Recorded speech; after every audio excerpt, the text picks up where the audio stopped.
আসলে এবার ভোটটা একতরফা হচ্ছে, বুঝলেন।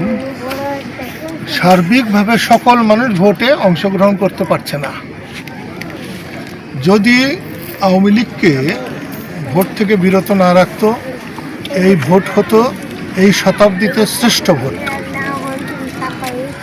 কিন্তু যাদেরকে নিয়ে ভোট হচ্ছে, আমি সখীপুরে যা দেখলাম চমৎকার।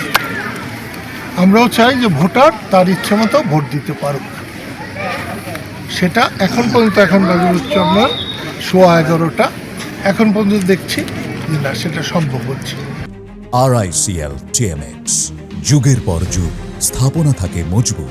কালীহাতিতে একটু জোর জুলুম হচ্ছে, কিন্তু সেখানেও ভালোই ভোট হচ্ছে, টাঙ্গাইলেও ভালোই ভোট হচ্ছে।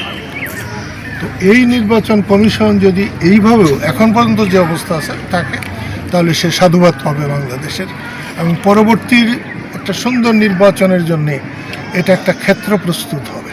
1970 সাল থেকে পাকিস্তান আমলে ভোট দেওয়া লোক আমি।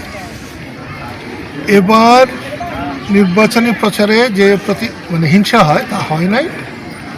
এবং আজকে এখন 11:15 পর্যন্ত নির্বাচনের নিয়ে যে জটিলতা, সেরকম জটিলতা আমার চোখে পড়ে নাই।